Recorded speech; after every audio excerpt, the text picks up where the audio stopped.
Alright guys, what's going on? Passionk here. Today I wanted to show you guys my 280 plus level version of the Comet Azur build. Now, Comet Azur is an amazing ability. It melts bosses. It's kind of deceptive in the way it does it, because you're going to see a lot of footage that a lot of people will put up, and it's just absolutely destroying this boss. And it does a lot of times when it works perfectly, but there's a lot of ways that it doesn't work out so perfectly and the boss doesn't want to cooperate, and you're just locked into a really long animation and you get fucked. But we have ways to get around that, and you kind of have to know the boss that you're going up against. Some of them are not they're not all created equal for this ability, I'll put it that way. So anyway, we're using Comet. So that's what you'll be using for a lot of the fights. Even if you get your opener with Comet Azur, you have to have a backup plan. So anyway, let's go over the gear we're using. We're using Azur Glintstone staff. This has really good cast speed. It has S scaling with int. So this is the staff you're going to want to run. We're using the Jellyfish Shield, not for its defensive prowess, but for its offensive. When you buff up with this, you get 20% increased spell damage, so that's really, really good. This I have on just for Fashion Souls. If you wanted to kind of min-max, you could use this helm here, which will give you, I think it's 15% increased damage to Comet Azur, but you also it costs more. It already costs a ton of FP to use in the first place. This one makes it cost, I think, 10% more, something like that, 10 or 15% more. Anyway, I haven't found it worth it. I've done testing with it, and it's just not worth it for the actual amount that it takes away. So, and there are other helms you could use, you know, for intellect and endurance and stuff like that. But when you're level 280 plus, you don't really have to fuck around with that shit. So, this is what we're wearing. Now, for the talismans, this is my favorite setup. There's 3 different setups, and I will show you all 3 of them, and I'll show you how they stack up DPS-wise, so you can make the decision for yourself, whichever one suits your playstyle. This one is a really, really good one. This one is always in there, the Magic Scorpion Charm. The Ritual Talisman is great for openers, or whenever you're at full health. The Graven Mass Talisman gives us 8% increased damage for our spells, and this here is the best physical damage negation talisman in the game, so we're wearing that for obvious reasons. Now, if you wanted to go pure glass, like I said, I'll go over and I'll show you a couple of the other options. This is my main go-to setup.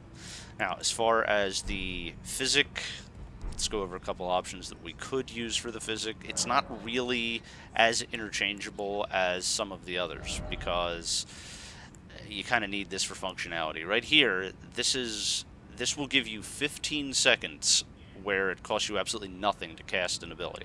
For a lot of builds, that really wouldn't matter and wouldn't be worth it. But for this one, when you're using Comet Azur, which just absolutely eats your mana, your FP, whatever you want to call it, it's huge to get that, especially on an opener for a boss. You basically spend nothing, and you can just hold down that button and channel and channel and channel. And this one, for obvious reasons, just gives us a flat increase to DPS.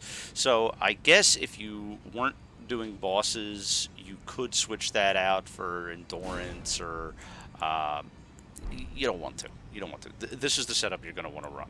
So let's see what else. Let's go over our actual stats. I will put up a image of what this build should look like at 150 if you guys want to see that, since this is a 282 version. But anyway, we got the chunky 60 health pool for Vigor. Mind, we have 63, which is crazy. Endurance, 40. Strength, 35. Strength, you only need to have enough to be able to equip the Jellyfish Shield. Dexterity, you want to hit 30, because once you equip this staff, you get the break point for your casting speed. Intelligence, that's obvious, that's our damage, so we want to have that as high as we can. Faith, I have 25 in Faith on this build, just in case I was running Golden Vow, which, if you've seen any of my other builds, I just love running that. So, especially for these higher level ones where I can afford to dump the whatever amount of points, 13 points, to get that 25 Faith, so I do. Arcane, nothing. So there would be that. Let's go over real quick our spells that we're using. We're using the Comet Azur for our bosses. We're using regular Comet, and if it is a perfect scenario, we're casting down Terra Magica to be able to get that increase even more. And it really is. It's crazy if you can get that down and actually channel in that. You're doing a ton of damage. So let's go and take a look at the 3 different setups that I use, and you'll see the difference in DPS, and you can make up your minds for yourselves. So let's go take a look at that.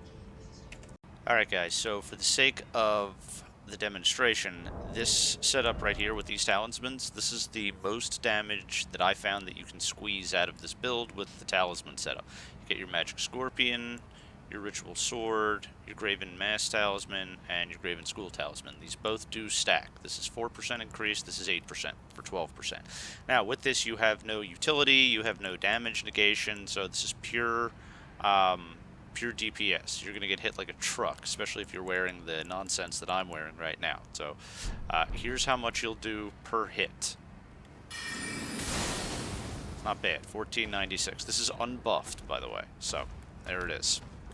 Alright, now this setup has utility added and still a ton of DPS and no actual damage negation. So we have the exact same. We removed the one that does 4% to put the Primal Glintstone Blade.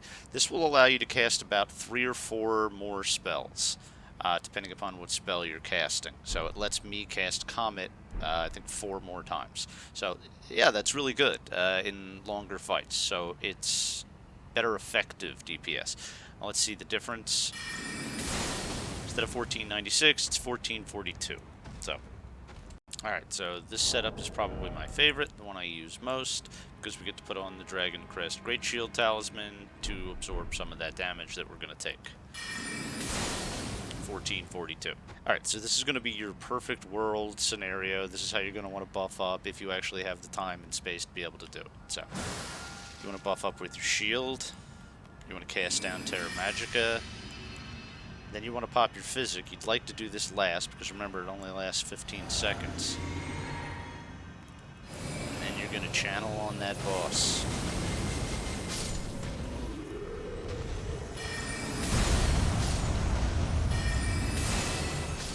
There we go. That's it. Perfect world. So, let's go check out some actual gameplay footage. Real quick, I might as well tell you guys for the Lord of Blood fight. Let's see, where do I have it in here? If you equip this right here, you don't take damage from his little blood ritual that he does when he gets down to like 70%, so that's how I'm able to just channel on him and not actually take any damage. So you'd want to put this, and then you'd want to use this so that you're not consuming any FP. So that's what I used in my setup for that. Anyway, let's go check out some footage.